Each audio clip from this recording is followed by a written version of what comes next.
अब हम सवाल नंबर 3 हल करेंगे। Consider the sets P equal है x such that x is a prime number and 0 less than x less than और इक्वल टू 20। सेट P दिया हुआ है x such that x is a prime number. Prime number का set हमने लिखना है 0 से लेकर 20 तक। 0 इसमें शामिल नहीं है लेकिन 20 शामिल है, ठीक है। And set Q x such that x is a divisor of 210। x क्या है? 210 का डिवाइजर है। And 0 less than x less than और इक्वल टू 20 है। तो जो x की कंडीशन है वो 0 से 20 तक है, यानी कि 0 से ग्रेटर है और 20 तक है, ठीक है। 20 इसमें शामिल है लेकिन 0 शामिल नहीं है। इन दोनों का हमने इंटरसेक्शन और यूनियन फाइंड करना है।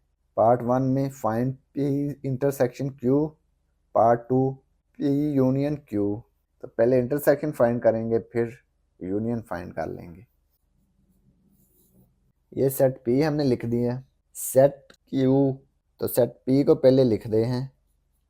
ये सेट बिल्डर नोटेशन में लिखे हुए ना दोनों सेट्स, इसको हमने किस में लिखना है? टाइबलर फॉर्म में। Set P the set of prime numbers 2 3 5 7 11 13 17 19 तक आएगा, 20 तक, ठीक है।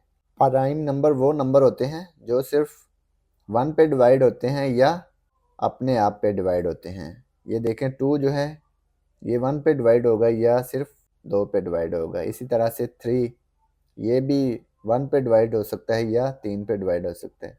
5 पे डिवाइड हो सकता है या 1 पे डिवाइड हो सकता है कम्प्लीटली, ठीक है। तो ये सारे नंबर लिख लेंगे सेट P में। 2 3 5 7 11 13 17 19 ये 20 तक हमने लिखने हैं। सेट Q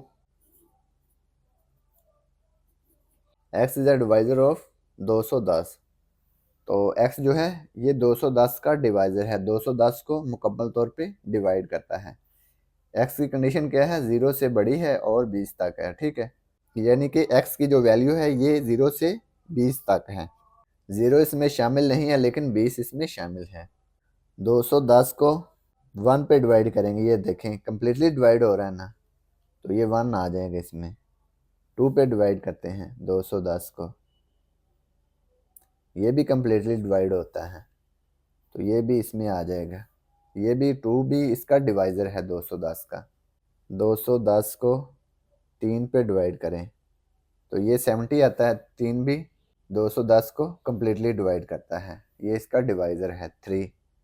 4 ये देखें 52.5, तो ये 4 जो है ये 210 को कम्प्लीटली डिवाइड नहीं करता, इसलिए इसको 4 को नहीं लिखेंगे। 5 पे ये देखें 42 आ रहा है, तो 5 भी इसका डिवाइज़र है 210 का। 6 भी डिवाइज़र है। 7 भी डिवाइज़र है। 8 डिवाइज़र नहीं है क्योंकि ये डेसिमल में आंसर आ गया है। 9 भी डिवाइज़र नहीं है। ये देखें 10 इसका डिवाइज़र है क्योंकि ये कम्प्लीटली डिवाइड करता है इसको। 11 भी इसका डिवाइज़र नहीं है। 12 भी डिवाइज़र नहीं है, ये भी डिवाइज़र नहीं। 14 इसका डिवाइज़र है। 15 भी डिवाइज़र है। 16 भी डिवाइज़र नहीं है। 17 भी नहीं। 18 भी नहीं। 19 भी नहीं। ये देखें 20 पे डिवाइड किया, ये भी डेसिमल में आ गया, ये भी डिवाइज़र नहीं। तो ये 210 के डिवाइज़र आ गए, ठीक है। यही हमने लिखना था। अब इन दोनों का यूनियन और इंटरसेक्शन फाइंड करेंगे। पार्ट 1 में हमने क्या करना है? इंटरसेक्शन फाइंड करना है।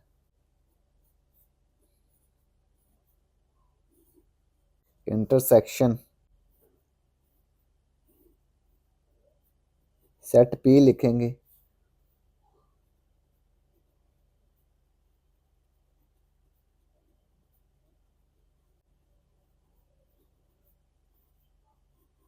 सेट Q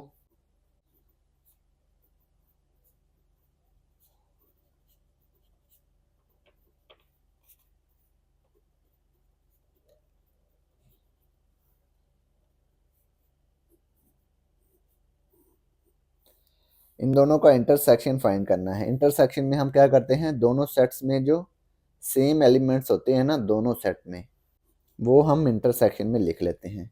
तो जो एलिमेंट्स दोनों सेट में होंगे वो लिख लेंगे। ये देखें 2 2 ये दोनों में है तो 2 को लिख लिया, 3 3 3 लिख लिया, 5 5 दोनों में मौजूद है 5 लिख लेंगे, 7 7 7 लिख लेंगे, 11 इधर नहीं है, 13 इधर नहीं है, 17 इधर नहीं है, 19 भी नहीं है। तो ये इनका इंटरसेक्शन आ गया। तो ये पार्ट 1 कंप्लीट हो गया। अब P यूनियन Q फाइंड करेंगे। Part 2 P union Q, set P union set Q। Set P के एलिमेंट लिखेंगे।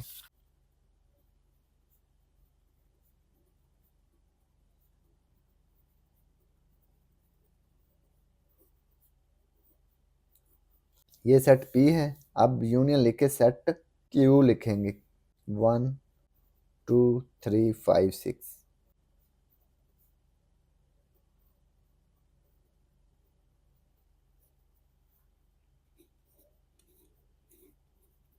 यूनियन में हम क्या करते हैं, दोनों सेट्स के तमाम एलिमेंट्स को एक तरतीब के साथ लिख देते हैं। तो दोनों सेट्स के तमाम एलिमेंट्स को एक तरतीब के साथ लिखेंगे। तो 1 2, ये 2 2 दोनों में कॉमन है ना, तो इसको एक दफ़ा लिखेंगे, दो दफ़ा नहीं लिखेंगे।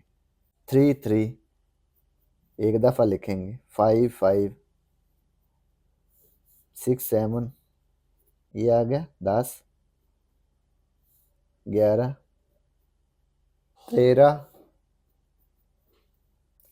14 15 17 19। ये हमने इनको एक तरतीब के साथ लिख दिया, तो ये इनका यूनियन आ गया। तो ये पार्ट 2 कंप्लीट हो गया और इसी के साथ सवाल नंबर 3 भी कंप्लीट हो गया।